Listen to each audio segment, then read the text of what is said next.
প্রিয় দর্শক, একটা ছোট্ট জরিপ দিয়ে আজকের আলোচনাটা শুরু করতে চাই। জরিপটা এই ধরনের, সেই জরিপটা হলো নির্বাচন কেন্দ্রিক। জরিপটা করেছে ঢাকা বিশ্ববিদ্যালয়, মানে ঢাকা বিশ্ববিদ্যালয়ের ছাত্রদের মতামত নিয়ে এই জরিপটা হয়েছে। বিশ্ববিদ্যালয়ের প্রশাসনের গঠিত পরামর্শ কমিটি আছে একটা, তারাই এই জরিপটার আয়োজন করে এবং এতে ঢাকা বিশ্ববিদ্যালয়ের প্রায় 1743 জন ছাত্র অংশ নেয় এবং তারা তাদের প্রাতিষ্ঠানিক যে ইমেইল আছে সেই ইমেইলের মাধ্যমে জরিপটাতে অংশ নেয় এবং খুবই প্রফেশনাল ওয়েতে তারা জরিপটা করেছে। জরিপের বিষয়টা কি ছিল? জরিপের বিষয়টা ছিল নির্বাচন। মানে জরিপে জিজ্ঞাসা করা হয়েছিল যে ডাকসু নির্বাচনটা তারা আদৌ প্রয়োজন মনে করে কিনা, ডাকসু নির্বাচনটা হওয়া উচিত কিনা। অনেকদিন ধরে তো বলা বলি হচ্ছিল ডাকসু নির্বাচনের দরকার নাই, শিক্ষা প্রতিষ্ঠানে কোনো ছাত্র সংসদ নির্বাচনেরও দরকার নাই, এমনি এমনি চলবে। তো ছাত্রদের মতামতটা নেওয়া হয়েছিল তারা কি মনে করে যে বিশ্ববিদ্যালয়ে একটা ছাত্র সংসদ থাকা উচিত। তো ঢাকা বিশ্ববিদ্যালয়ে তারা এই কাজটা করেছে এবং সেখানে আরও কিছু প্রশ্ন ছিল, প্রায় 8টা প্রশ্ন ছিল এবং এগুলো নিয়ে তারা এই জরিপটা করেছে। আমি সবগুলো আলোচনায় যাব না, আমি দু একটা প্রসঙ্গে যাচ্ছি, তারপর আমি মূল আলোচনায় যাব। এবং সেই জরিপে দেখা গেছে যে 96% শিক্ষার্থী 96% শিক্ষার্থী মনে করেছে যে ডাকসু এবং হল সংসদ নির্বাচন খুবই প্রয়োজনীয়, মানে এটা দরকার। আর 4% শিক্ষার্থীটাকে অপ্রয়োজনীয় মনে করেছে। তার মানে 100 জনের মধ্যে যদি 96 জন বলে যে এটা প্রয়োজনীয়, তাহলে এটা প্রয়োজনীয় বোঝা যাচ্ছে। এই প্রয়োজনীয় কাজটা এতদিন এত বছর হতে দেওয়া হয়নি, মাঝখানে কেবল একবার হতে দেওয়া হয়েছিল এবং তারপরে এটাকে আবার বন্ধ করে দেওয়া হয়েছে। সেখানে এই নির্বাচনটা কবে হওয়া উচিত সেই প্রশ্নটা ছিল এবং সেখানে দেখা গেছে যে 75% শিক্ষার্থী বলেছে এই বছরের, চলতি বছরের জুন মাসের মধ্যেই এই নির্বাচনটা করলে সবচেয়ে শান্তিপূর্ণ এবং গ্রহণযোগ্য হবে। মানে এটা হলো কি মাস? এপ্রিল মাস, মে, জুন, মানে আর 2 মাসের মধ্যে নির্বাচনটা করা উচিত। বলে রাখা ভালো, এই জরিপটা কিন্তু তারা শুরু করেছিল 23শে মার্চ, মার্চের 23 তারিখ থেকে এই এপ্রিলের 6 তারিখ পর্যন্ত, এই সময়ের মধ্যে জরিপটা হয়েছিল।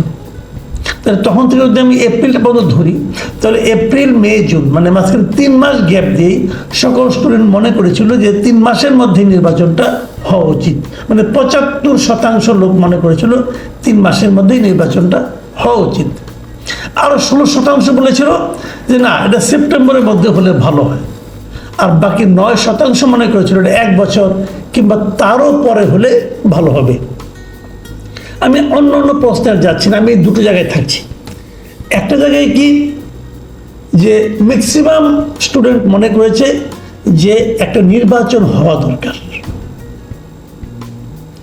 ছাত্রদের মতামতের ভিত্তিতে, ছাত্রদের ভোটের ভিত্তিতে তাদের প্রতিনিধি নির্বাচিত হওয়া দরকার। আর দ্বিতীয়টা মনে করেছে যে ইমিডিয়েট হওয়া দরকার। আমি যদি ওই 16% 75% যোগ দিই তাহলে হয় 91%। মানে 91% মনে করছে যে এই বছরের সেপ্টেম্বরের মধ্যেই নির্বাচন হওয়া দরকার। শেষ পর্যন্ত নির্বাচনটা কি হবে কি হবে না সেটা অন্য প্রশ্ন, নাও হতে পারে। আমার ধারণা হবে না, আমার ধারণা এই সময়ের মধ্যে নির্বাচনটা হবে না। এই সংখ্যাগরিষ্ঠ ছাত্রদের মতামতকে অগ্রাহ্য করা হবে। কেন অগ্রাহ্য করা হবে? এই কারণে আমি যতদূর জানি যে বড় বড় ছাত্র সংগঠনগুলো এখনই নির্বাচন চায় না।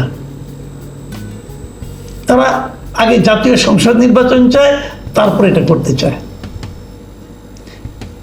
তাদের কথাটাকে গুরুত্ব দেওয়া, শেষ পর্যন্ত দেওয়া হবে বলে আমার ধারণা। আমার যে অভিজ্ঞতা সেখান থেকে বললাম, আমার অভিজ্ঞতা যদি ভুল প্রমাণিত হয় তাহলে আমি খুশি হব, সবচেয়ে খুশি হব, ওটাই হব। আমি চাই যে আমার ধারণা ভুল হোক। আমি চাই বিশ্ববিদ্যালয় কর্তৃপক্ষ মোর ডেমোক্রেটিক আচরণ করুক। আমারটা ভুল প্রমাণ হলে আমি খুশি। এখন আমি মূল প্রসঙ্গে আসি। নির্বাচনকে না আসলে সবাই কেন যেন ভয় পায়। যারা ভয় পায় না, তারা কেন পায় না? তারা যখন মনে করে এই নির্বাচনে আমার শিওর সাকসেস, তখনই তারা ভয় পায় না। যে জিনিসটা বিএনপি করছে, দেখুন বিএনপি কি বলছে, যে ডিসেম্বরের মধ্যে জাতীয় সংসদ নির্বাচন দিতে হবে।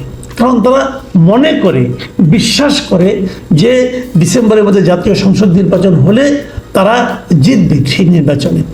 কারণ সারা দেশে তাদের সাংগঠনিক অবস্থা খুবই দৃঢ়, দেশে বদনাম হচ্ছে, অনেক পঞ্চমের অনেক বদনাম হচ্ছে, বদনামের কারণে ভোট কমছে, তারপরেও তারা বিশ্বাস করে, তারা মনে করে যদি নির্বাচনের হাওয়া আসে তাহলে অন্য সব কিছু এই নির্বাচনের জোয়ারে মানে ভেসে যাবে, তারা নির্বাচিত হবে।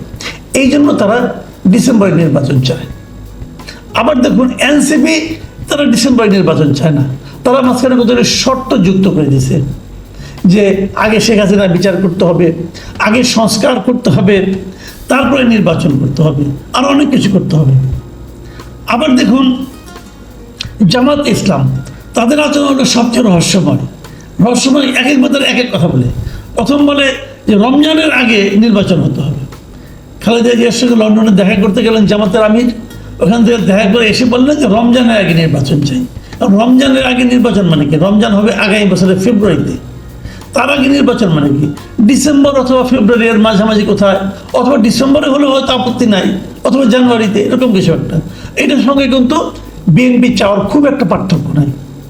ভালো কথা, ওখান থেকে দেখা করে আসে প্রভাবিত হয়ে বললেন কিনা জানি না। তারপরে আবার বললেন কি, 3টা শর্ত দিলেন। এই শর্তের মধ্যে সবচেয়ে বেকায়দা রকম শর্ত হলো যে আগে বিচার করতে হবে, এই ফেসিলিটিতে বিচার করতে হবে। তো বিচার করতে গেলে কি 3 মাসে হবে থেকে 6 মাসে হবে? বিচার তো একটা দীর্ঘমেয়াদী প্রক্রিয়া। আর বিচার তো একটা দুইটা না, অনেকগুলি মামলা। সেই মামলা সাক্ষীকে হাজির করবেন, কথা বলবেন, এটা তো অনেক লম্বা সময়টা ভাই। বিচার প্রক্রিয়া সবসময় অনেক লম্বা সময় লাগে। তাহলে সেটা করলে কি তাহলে অতদিন নির্বাচনের জন্য অপেক্ষা করতে হবে? কিছু জিনিসটা কিন্তু বোঝা যাচ্ছে না। কিন্তু আবার এর মধ্যে আবার দেখলাম সর্বশেষ তারা বললো যে না, আগে স্থানীয় সরকার নির্বাচন হতে হবে, তারপরে জাতীয় নির্বাচন হবে। এখন এটা যখন ওনারা বলেন, কেন বললেন? মানে এটা বলার দুটো কারণ থাকতে পারে। একটা কারণ হলো যে তারা স্থানীয় সরকার নির্বাচনে খুব ভালো করবে এরকম প্রত্যাশা। আরেকটা কারণ হতে পারে বিএনপি আবার স্থানীয় সরকার নির্বাচনকে আগে চায় না, তারা চায় আগে জাতীয় সরকার নির্বাচন হবে, জাতীয় সংসদ নির্বাচন হবে। কাজে বিএনপি যেটা চাচ্ছে না সেটাই আমি চাচ্ছি, এর মাধ্যমে বিএনপির সঙ্গে একটা বিরোধ তৈরি হবে, এবং বিরোধ তৈরি হলে নির্বাচনটা আলটিমেটলি পিছিয়ে যাবে। এটার মধ্যে একটা কারণ হতে পারে। দেখুন এই নির্বাচন কবে হবে, নির্বাচনকে ভয় কোথায়? বিএনপি বলছে আমি আগে স্থানীয় সরকার নির্বাচন চাই না। আপনি কেন স্থানীয় সরকার নির্বাচনটা চান না? কোনো ব্যাখ্যা নাই, কিন্তু আমি চাই না, আমরা আগে জাতীয় সংসদ নির্বাচন চাই। কেন? আমি এটা নিয়ে আগেও একটা ভিডিও করেছিলাম। আমার বক্তব্য হলো যে স্থানীয় সরকার নির্বাচনটা আগে হওয়া উচিত, এটা আমি মনে করি। কারণ জাতীয় সংসদ নির্বাচনের আগে সংস্কারের অনেকগুলি কিন্তু ফ্যাক্টর আছে। এই সবগুলি সংস্কার করতে পারবেন কি পারবেন না, অমুক তমুক অনেক কিছু আছে। আর আপনি স্থানীয় সরকার নির্বাচনটা যদি সংস্কারের মাধ্যমে করতে চান, তাহলে স্থানীয় মানে আপনার নির্বাচন সংস্কার কমিশনের যে রিপোর্ট আছে এবং স্থানীয় সরকার বিষয়ক একটা কমিশন আছে, এই সিম্পল দুটা কমিশনের বিষয়ে একটা মানে আপনার ঐক্যমতে পৌঁছে আপনি কিন্তু নির্বাচনটা করে ফেলতে পারেন। এতে লাভ যেটা হবে, এই যে নতুন নির্বাচন কমিশন যেটা হয়েছে, তারা কতটুকু করতে পারে নির্বাচনটা, তারা অবাধ ও সুষ্ঠু একটা নির্বাচন করতে পারে কিনা, তার একটা অ্যাসিড টেস্ট হয়ে যাবে। তারাও হাত পাকাবে যে তারা করতে পারে কি পারে না। এখান থেকে তারা কিন্তু ট্রায়াল অ্যান্ড এরর বেসিসে অনেকগুলো জায়গায় অগ্রসর হয়ে যাবে, এবং এখানে কিছু ভুল হলে সেই ভুলগুলি থেকে শিক্ষা নিয়ে তারা জাতীয় সংসদ নির্বাচনটা করতে পারবে। কিন্তু বিএনপি এটা চায় না। বিএনপি কেন চায় না? বিএনপি কি ভয় পাচ্ছে? ভয় না। বিএনপির অন্য একটা লোভ কাজ করে বলে আমার ধারণা ওনারা আগে জাতীয় সংসদ নির্বাচন করবেন। ওনারা ভাবছেন ওনারা ক্ষমতায় যাবেন, এই ভাবনা সত্য হবে কিনা তার কিন্তু কোনো গ্যারান্টি নাই। 91-এও আমরা দেখেছিলাম আওয়ামী লীগ নিশ্চিত হয়ে গিয়েছিল তারা সংসদ নির্বাচনে জিতে ক্ষমতায় যাবেন, সরকার গঠন করবেন। সেটা কিন্তু শেষ মুহূর্তে হয়নি। কাজে এই নির্বাচনে অনেক কিছু হতে পারে। বিএনপি এ সমস্ত ব্যাপারে কতটুকু সতর্ক আমি বলতে পারবো না। তারপরেও বিএনপি ভাবছেন যে আমরা নির্বাচিত হব, আমরা সরকার গঠন করব। যদি একবার সরকার গঠন করতে পারি তখন সব নির্বাচনে আমার স্থানীয় সরকারে আমার ইচ্ছা মতো আমি নমিনেশন বিক্রি করব, টাকা পয়সা ইনকাম করব, নাকি আমি জানি না, নাও হতে পারে। আমি আমার অতীত অভিজ্ঞতা থেকে বলছি। তারা হয়তো ভাবছে এরকম করবো, তখন সবগুলি আমি নিয়ন্ত্রণ করবো, আমি যেহেতু ক্ষমতায় থাকবো, লোকে আমাকে ভয় পায়, আমাকেই ভোট দেবে, আমার দলকেই ভোট দেবে, সব আমার হাতে থাকবে। লোকাল গভর্নমেন্ট আমার হাতে থাকবে, সবগুলি মেয়র আমার হাতে থাকবে, ডাকসু আমার হাতে থাকবে, সমস্ত কিছু আমার হাতে থাকবে। এই যে সর্বগ্রাসী একটা চিন্তা, আমার ধারণা এই ধরনের একটা চিন্তায় কাজ করেছে স্থানীয় সরকার নির্বাচন আগে না করার জন্য, তারা যে গো ধরেছে তার জন্য। তাহলে সব মিলে দাঁড়ানোটা কি? এটা কিন্তু কোনো ক্লিয়ার কিছু না, কিন্তু মানে সবাই যার যার স্বার্থের কথা চিন্তা করছে, কেউ কিন্তু সাধারণ মানুষের কথা চিন্তা করছে না। আর যারা নির্বাচনে জিততে না পারার আশঙ্কা যাদের মধ্যে আছে, তারা তো পারলে নির্বাচন পিছিয়েই দেয়, নির্বাচনের দরকার নাই, এই অনুসরণেই থাকুক, এরকমও কিন্তু একটা গ্রুপ আছে। কারণ তারা দেখছে এরা থাকলে আমার এখনই সুবিধা, এখনই আমি বিনা নির্বাচনে অনেক পাওয়ার এক্সারসাইজ করতে পারি। আপনি যদি যা সিম্পল ঢাকা, আমি একটা এক্সাম্পলতে বলি, ঢাকা উত্তরের মেয়রকে বলেন, ভাই আপনি কি চান, একটা নির্বাচন হোক নাকি ইউনূস সাহেব থাকুক? উনি বলবেন ইউনূস সাহেব থাকুক। কারণটা কি? তো উনি তো নির্বাচনের মাধ্যমে মেয়রের দায়িত্ব পান নাই, উনি তো এই দায়িত্ব পেয়েছেন অনির্বাচিতভাবে, বিশেষ এক বা দুইজনকে খুশি করে। তো যারা এরকম বিশেষ এক বা দুইজনকে খুশি করে একটা বড় দায়িত্ব পেয়ে গেছেন, একটা সুযোগ সুবিধার জায়গায় বসে আছেন, তারা কি কেউ নির্বাচন চাইবে? কেউ নির্বাচন চাইবে না। এটাই হলো গিয়ে বাস্তবতা। কাজেই যখন কেউ নির্বাচন চায় তখন বুঝবেন কেন চায়, যখন কেউ নির্বাচন না চায় সেটাও বুঝে নিতে পারবেন কেন চায় না। সবাই যার যার সুবিধার কথা ভাবে, পাবলিকের কথা কেউ ভাবে না। পাবলিক যে মতামত দেওয়ার জন্য, পাবলিক যে নির্বাচনে ভোট দেওয়ার জন্য গত 16-17 বছর ধরে আকাঙ্ক্ষা নিয়ে বসে আছে, সেই কথাটা কারো মাথায় কিছু নাই।